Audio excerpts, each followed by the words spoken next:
ബിസ്മില്ല, അൽഹംദുലില്ലാ, വസ്സലാത്തു വസ്സലാമു അലാ റസൂലില്ലാ, അല്ലാഹുമ്മ സ്വല്ലി അലാ മുഹമ്മദ്. ഇൻ്റർനാഷണൽ സ്പീച്ച് കണ്ടസ്റ്റൻറ്റ് ചെയർ, പ്രിയ ജഡ്ജസ്, എൻ്റെ ശബ്ദം ശ്രവിക്കുന്ന മാന്യ ശ്രോതാക്കളെ, അസ്സലാമു അലൈക്കും വറഹ്മത്തുള്ളാഹി വബറകാതുഹു. ഞാൻ നഈമ. പരിശുദ്ധ ഖുർആനിലെ 54-ാമത്തെ അധ്യായമായ അൽ ഖമറിലെ ആവർത്തിച്ചു വരുന്നൊരു വചനത്തെ ആസ്പദമാക്കിയ ഒരു സ്പീച്ച് ചെയ്യുവാനാണ് ഞാൻ ഉദ്ദേശിക്കുന്നത്, ഇൻഷാ അല്ലാഹ്. അൽ ഖമർ, ചന്ദ്രൻ എന്നാണ് ഈ പദത്തിൻ്റെ അർത്ഥം. 55 വചനങ്ങളാണ് ഇതിൽ ഉൾക്കൊണ്ടിട്ടുള്ളത്. മക്കയിലാണ് ഇതിൻ്റെ അവതരണം. 3 റുക്നുകളാണ് ഇതിലുള്ളത്. ആയത്തിലേക്ക് കടക്കാം. ബിസ്മില്ലാഹിർ റഹ്മാനിർ റഹീം.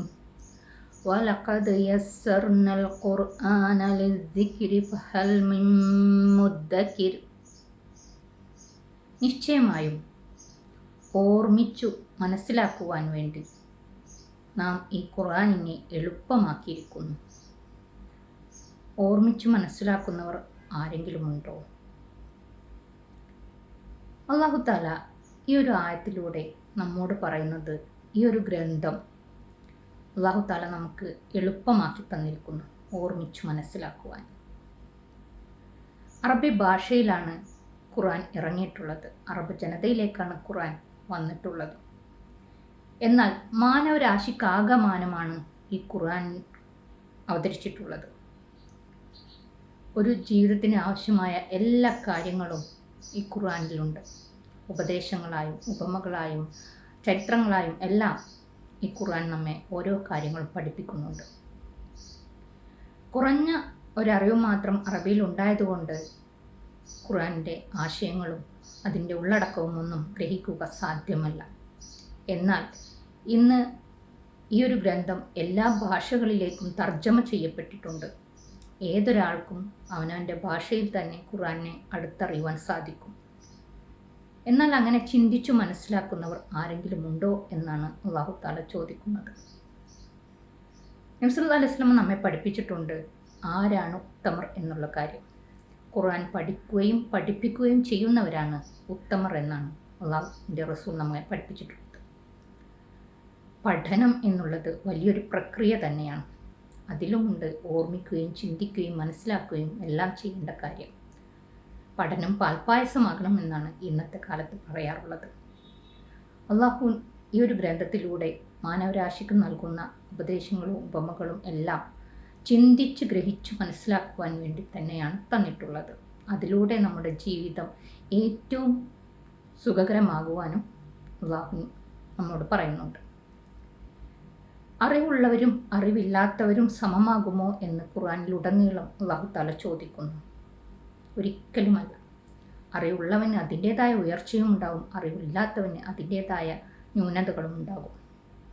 അതുകൊണ്ട് അറിവ് സമ്പാദിക്കുക എന്നുള്ളത് വലിയൊരു കാര്യം തന്നെയാണ്.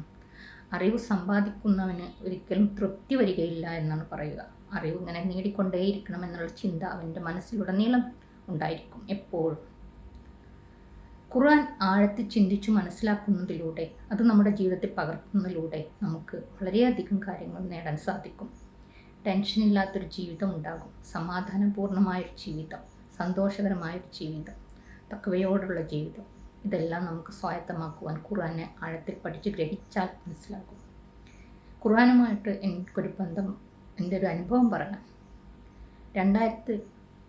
2000-ലാണ് എൻ്റെ ഉപ്പ സൗദിയിൽ വെച്ച് അബഹയിൽ വെച്ച് ഒരു വാഹനാപകടത്തിൽ മരിക്കുന്നതിൻ്റെ തലേ ദിവസം ഫോൺ വിളിച്ചുകൊണ്ട് ഒട്ടേറെ കാര്യങ്ങൾ സംസാരിക്കുകയും തമാശ പറയുകയും പൊട്ടിച്ചിരിക്കുകയും ഒക്കെ ചെയ്തിരുന്നു. എന്നാൽ പിറ്റേ ദിവസം കേൾക്കുന്ന വാർത്ത എന്നെ ഞെട്ടിക്കുന്നതായിരുന്നു. ശരിക്കും ഞാൻ സ്തംഭിച്ചു നിന്നു പോയ ഒരവസ്ഥ. മാനസികമായും ശാരീരികമായും എല്ലാം തളർന്നു പോയ ഒരവസ്ഥ. എന്ത് ചെയ്യണമെന്നറിയാതെ നിന്ന ആ അവസരത്തിൽ ഖുർആൻ നിത്യവും പാരായണം ചെയ്യും. പക്ഷെ അതിന് തർജ്ജമയിലേക്കൊന്നും ഞാൻ കടന്നിട്ടുണ്ടായിരുന്നില്ല. അങ്ങനെയാണ് എൻ്റെ മനസ്സിനെ ശാന്തമാക്കാൻ ഖുർആൻ്റെ ആഴത്തിലുള്ള തഫ്സീർ വായിച്ചുകൊണ്ട് അതിലേക്ക് ഇറങ്ങിച്ചെല്ലുവാനും അതിൻ്റെ ആശയങ്ങളും അർത്ഥങ്ങളും എല്ലാം മനസ്സിലാക്കിക്കൊണ്ട് പഠിക്കുവാനും ഞാൻ തുനിഞ്ഞിറങ്ങിയത്.